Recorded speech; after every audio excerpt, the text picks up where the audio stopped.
بعد سنوات طويلة من الجفاف القاسي وشح الموارد المائية، عاشت مدينة فاس على وقع مشهد بيئي نادر أعاد الأمل والحنين في آن واحد، وذلك عقب التساقطات المطرية الغزيرة التي شهدتها المدينة خلال الأيام الأخيرة.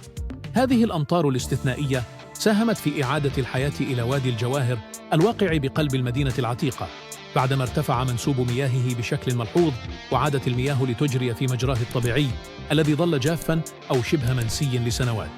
هذا المشهد أعاد إلى الأذهان صورة فاس التاريخية كمدينة ارتبط وجودها بالماء والوديان والسواقي، وشكل لحظة رمزية قوية تعكس قدرة الطبيعة على التجدد رغم سنوات الإهمال والتغيرات المناخية القاسية.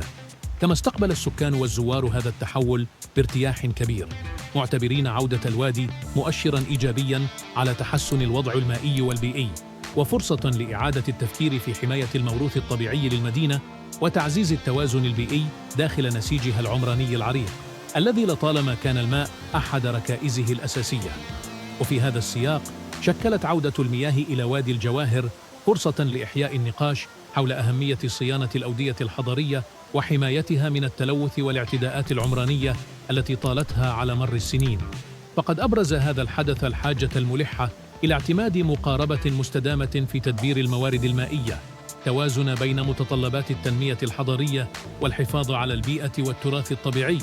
كما أن انتعاش الوادي من شأنه أن ينعكس إيجاباً على النظام البيئي المحلي من خلال تحسين جودة الهواء وعودة بعض الكائنات الحية التي ارتبط وجودها بالمجاري المائية، فضلاً عن تعزيز جمالية المدينة العتيقة التي تعد مصنفة ضمن التراث العالمي.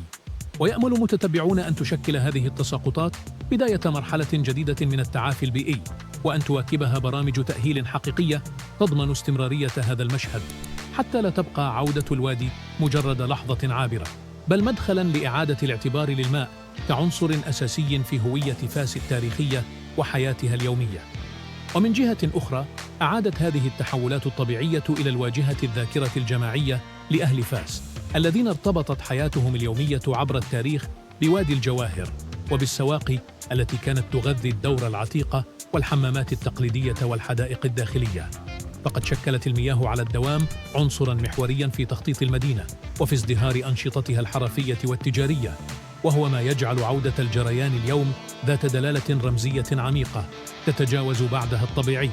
كما عبر عدد من الفاعلين المحليين عن أملهم بأن تدفع هذه المستجدات إلى إطلاق مبادرات لإعادة تأهيل الفضاءات المحاذية للوادي وتحويلها إلى متنفسات بيئية وثقافية تساهم في تحسين جودة العيش وتعزيز جاذبية المدينة سياحياً. وفي ظل التحديات المناخية المتزايدة، تبقى مثل هذه المشاهد تذكيراً قوياً بضرورة التكيف مع التغيرات البيئية والعمل على حماية الموارد المائية باعتبارها ثروة مشتركة ومسؤولية جماعية